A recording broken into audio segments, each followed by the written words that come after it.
আমরা এখন এসে গেছি সন্তোষ মিত্র স্কোয়ারে। এই সন্তোষ মিত্র স্কোয়ার আসতে গেলে নিয়ারেস্ট রেল স্টেশন হচ্ছে শিয়ালদা। শিয়ালদা থেকে কয়েক মিনিটে হাঁটার দূরত্ব পর, কিন্তু যেহেতু পুজোর সময় এত ভিড় হচ্ছে সেই জন্য কলেজ স্ট্রিট দিয়ে রাস্তাটাকে ঘুরিয়ে ঘুরিয়ে আনতে গেলে বেশ কয়েক ঘন্টা সময় লাগছে। তার মধ্যে এত ভিড় ধারণার বাইরে, বিশাল ভিড় বলার মতো নয়। যাই হোক, আমরা এখন চলে এসেছি সন্তোষ মিত্র স্কোয়ারে। এবারে থিম হচ্ছে গিয়ে সিন্দুর। 22শে এপ্রিল 2025 সাল যে কাশ্মীরে জঙ্গি হামলা ঘটনাটা ঘটেছিল, সেই ঘটনাটাকে এখানে একটা স্ক্রিনের মাধ্যমে তুলে ধরা হয়েছে। আর এখানে একটা আর্টিফিশিয়াল পাহাড় বানানো হয়েছে। প্রজেক্টরের মাধ্যমে এই পাহাড়ের ওপরে ভিডিও অন স্ক্রিন করে এই ব্যাপারটা দেখানো হয়েছে জঙ্গি হামলা। তো এটা একটা ইউনিক আইডিয়া, তো ইউনিক একটা জিনিস তৈরি করা হয়েছে। তো এইটাই আমরা আজকে দেখাবো আপনাদের কাছে পুরো ঘটনাটি। তো চলুন আমরা এখন পুরো ঘটনাটা আপনাদের দেখাচ্ছি। যারা আসতে পারেননি, বিশেষ করে তাদের জন্য এই ভিডিওটি রইল। দয়া করে ভিডিওটি পুরো দেখবেন, কিন্তু শেষ পর্যন্ত। ভেতরের প্যান্ডেল ইত্যাদি আমরা তুলে ধরবো এই ভিডিওর মাধ্যমে। যাই হোক, তো চলুন। আর ভিড় দেখে বুঝতে পারছেন তো কি পরিমাণ ভিড় হচ্ছে, কাতারে কাতারে, যেন জনসমুদ্র। বাবু, টুপিটা খোলে না, ঠান্ডা লেগে যাবে, ওটা পরে থাকো। আপনি বাঙালি? হ্যাঁ, আমি বিধান पाचोली থেকে। আর আপনি? আমি সুমিত, বেহালা থেকে। मुझे पहलगाम बहुत पसंद है, ब्यूटीफुल।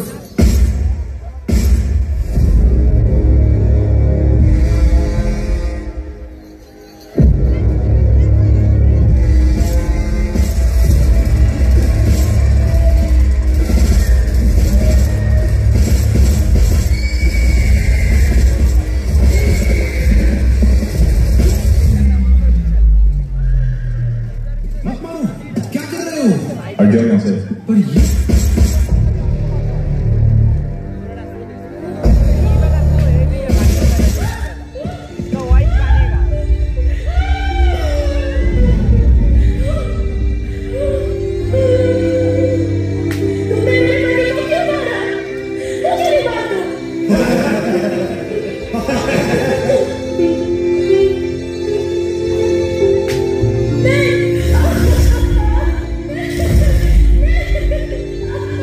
को छोड़ दिया, मोदी को जाके बोल।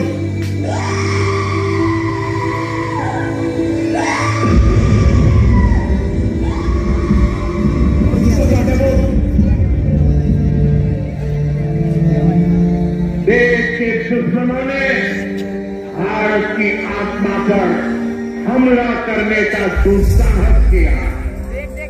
आतंकियों की बची झुकी जमीन को भी मिट्टी में मिलाने का समय आ गया है। जय हिंद, जय हिंद, जय हिंद। भारत माता की, भारत माता की। वंदे वंदे।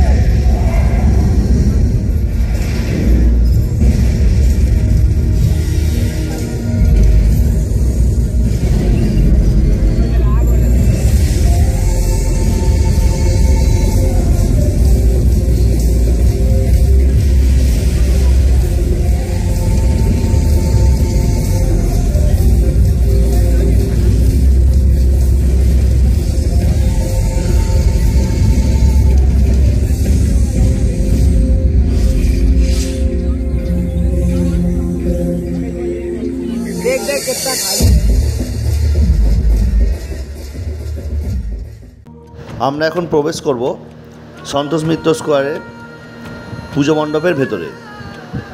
এই পুজো মণ্ডপটি তৈরি করা হয়েছে ফাইবারের একটা স্ট্রাকচার দিয়ে। যাই হোক, শোটা দেখে খুব ভালো লাগলো। এই শোয়ের মাধ্যমে দেখানো হয়েছিল 22শে এপ্রিল কাশ্মীরের পেহেলগাঁওতে যে জঙ্গি হানা হয়েছিল এবং তার প্রতিশোধ কীভাবে নেওয়া হয়েছিল তার একটা ছোট অংশ ভিডিওর মাধ্যমে দেখানো হয়েছে, যেটাকে প্রজেক্টর হিসেবে ব্যবহার করা হয়েছে একটা আর্টিফিশিয়াল পাহাড়, যেই পাহাড়টি তৈরি করা হয়েছে ফাইবারের মাধ্যমে। তো যাই হোক, আমরা এখন ভেতরে প্রবেশ করে গেছি। ভেতরে প্রবেশ করতে না করতে আমরা দেখতে পাচ্ছি প্যান্ডেলটার ওপরে অনেক মহিলার মুখ রাখা আছে। সঙ্গে এখানে জ্বলছে পাহাড়ি গুহায় ঢুকতে গেলে যেমন মশাল থাকে তেমনি একটা মশাল। সঙ্গে এখানে কিছু আর্টিফিশিয়াল মুখ, আর এটি হলো দেবী দুর্গার একটি মুখ রাখা আছে। এখানে মশাল জ্বলছে আর সামনে দেখা যাচ্ছে শাঁখা। এখানে প্যান্ডেলের বিভিন্ন জায়গায় দেখানো হয়েছে বিভিন্ন দেবদেবীর বিবাহ। এখানে স্বস্তিক চিহ্ন। প্যান্ডেলটা ঢুকতে গেলেই আমরা দেখতে পেলাম যে পাহাড়ি যে গাছ আছে পাইন গাছ, সেই পাইন গাছের ফুল দিয়ে সাজানো আছে। পাইন গাছের ফুলটা ঝরে গেলে কাঠের মতো হয়ে যায় একরকম। যারা পাহাড়ে ট্রেক করতে যান তারা দেখলে বুঝতে পারবেন। আর এখানে রাখা আছে শ্রী বিষ্ণুর সাথে মা লক্ষ্মী দেবীর বিবাহের একটা রেপ্লিকা। ওপরে দেওয়া আছে হিন্দু সনাতন ধর্মে যেভাবে বিবাহ হয় সেই বিবাহের কিছু নিদর্শন, এবং ওপরটাতে প্যান্ডেলে অনেক মহিলার মুখ। আর এই ঝাড়টা এই প্যান্ডেলের একটা আকর্ষণীয় বিষয়বস্তু মাত্র। এই ঝাড়টা জন্য এই প্যান্ডেলটা আরও খুব সুন্দরভাবে ফুটে উঠেছে। আপনাদের বলে রাখি, এই যে মহিলাদের মুখ দেখছেন, এই প্যান্ডেলের এবারে থিম হয়েছে সিন্দুর। আর এই হচ্ছে মা দেবী দুর্গা এখানে মণ্ডপে রাখা হয়েছে। এখানে শাঁখা কলা এগুলো রাখা রয়েছে প্যান্ডেলের মধ্যে। আর এখানে আপনাদের বলেছি আগে স্বস্তিক চিহ্ন। তো এখানে বিভিন্ন দেবদেবীর বিবাহের চিত্র তুলে ধরা হয়েছে, যেখানে রাখা আছে স্বয়ং নারায়ণের সঙ্গে মা লক্ষ্মী, ব্রহ্মার সাথে মা সরস্বতী, রামের সঙ্গে সীতা ইত্যাদি ইত্যাদি সব তুলে রাখা রয়েছে। আর এখানে বিবাহের যে পটচিত্র সেই চিত্রগুলো তুলে ধরা হয়েছে। মণ্ডপের ওপর যে মহিলাদের মুখগুলো দেখতে পাচ্ছেন, আমাদের ভারতবর্ষে যেসব জাতির মানুষ বসবাস করে, যার মধ্যে আছে বাঙালি, মারোয়ারি, গুজরাটি, তামিল ইত্যাদি ইত্যাদি যেসব ভাষাভাষীর মানুষ আছে, সেই সব ভাষাভাষীর মানুষের মুখগুলো তুলে ধরা হয়েছে। মুখগুলো ভালো করে ফলো করলে আপনারা দেখতে পাবেন, বুঝতে পারবেন যে বিভিন্ন ধর্মের মানুষ এগুলো, কিন্তু এদের বিবাহ কিভাবে হয় সেই জিনিসগুলো আছে। যেমন আপনারা দেখতে পাবেন যারা মারোয়ারি হয় তাদের মাথার ওপর দিয়ে এক রকমের পুঁতির মালা থাকে, তো ইত্যাদি। পেহেলগাঁওয়ের যে জঙ্গিহানা হয়েছিল, সেই জঙ্গিহানাতে বিভিন্ন ধর্মের মানুষ যারা তাদের স্বামীকে হারিয়েছে, তাদের এই মুখগুলো তুলে ধরা হয়েছে। সেই কারণের জন্য এখানে মিশন সিন্দুর যে থিমটা হয়েছে, সেই থিমে যেমন তুলে ধরা হয়েছে পটচিত্র, সেখানে যেমন দেবদেবীর যেভাবে বিয়ে হয়, বিভিন্ন আমাদের ভাষাভাষীর মানুষের বিবাহ কিভাবে হয়, এবং তারা কিন্তু স্বামী হারিয়েছেন অনেকেই এই হত্যার কাণ্ডেতে। যাই হোক, সেই মুখগুলো তুলে ধরা হয়েছে, তুলে ধরে দেখানো হয়েছে। আর প্যান্ডেলটা অসাধারণ হয়েছে, আর বলার মতো নয়। আপনারা যারা যারা দেখেছেন, ঘুরেছেন, তারা নিশ্চয়ই জানেন। আমি প্যান্ডেলটায় ঘুরিয়ে ঘুরিয়ে যেসব ভারতবর্ষে ভাষাভাষীর মানুষ আছে তাদের মুখগুলো দেখাবো। পেহেলগাঁও হত্যায় অনেক মহিলা তাদের স্বামী হারিয়েছেন, অর্থাৎ তাদের জীবনের স্মৃতি থেকে সিঁদুর মুছে গেছে। সেই সিঁদুরগুলোর মর্ম এখানে তুলে ধরা হয়েছে। মা দুর্গার যে বড় মুখটা রাখা হয়েছে, সেই মুখটাও একটা সিঁদুরেরই অংশ, এই মিশন সিঁদুরেরই একটা অংশ। সেই জিনিসটাও কিন্তু এখানে মা দুর্গার মুখের মাধ্যমে তুলে ধরা হয়েছে, আর কিছুই নয়।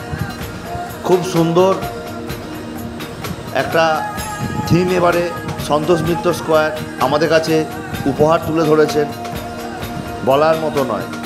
এখানে দেখুন পাইন গাছের ফুলগুলো এখানে রাখা রয়েছে বিভিন্ন খোপের মাঝখানে, দেখতে কিন্তু অসাধারণ লাগছে। আপনারা যারা যারা ফলো করেছেন একটু জানাবেন কিন্তু। এবং এই সিঁদুরের বদলা কিন্তু দুই মহিলার মাধ্যমে যে নেওয়া হয়েছে রিভেঞ্জ অর্থাৎ বদলা, সেটাও কিন্তু এখানে দেখানো হয়েছে। অর্থাৎ সিঁদুর যেমন তারা মুছে দিয়েছে, কিন্তু সেই সিঁদুরের বদলা মহিলার মাধ্যমেই সেটা পূর্ণ করা হয়েছে।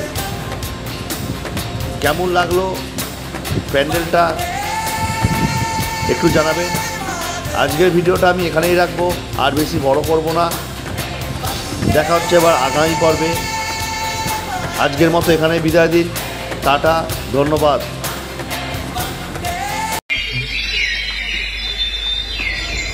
বাবু টুপিটা খোলে না, ঠান্ডা লেগে যাবে, ওটা পরে খাবো। আপনি বাঙালি? হ্যাঁ, আমি বিতান পাটুলি থেকে। আর আপনি? আমি সমীর, বেহালা থেকে। मुझे पहलगाम बहुत पसंद है, ब्यूटीफुल।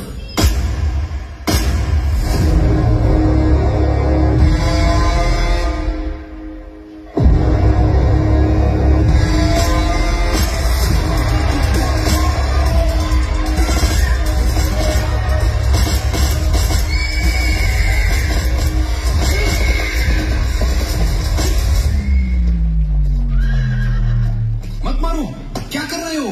हट जाओ यहाँ से। पर ये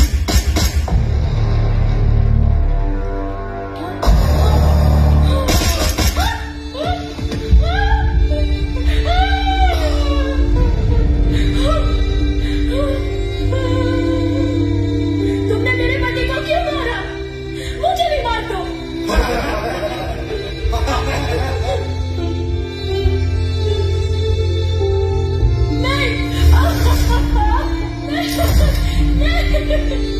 क्या तुझको छोड़ दिया?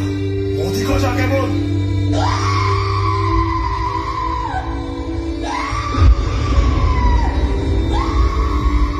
मोदी को जाके बोल। देश के दुश्मनों ने भारत की आत्मा पर हमला करने का दुस्साहस किया है। अब आतंकियों की बची खुची जमीन को भी मिट्टी में मिलाने का समय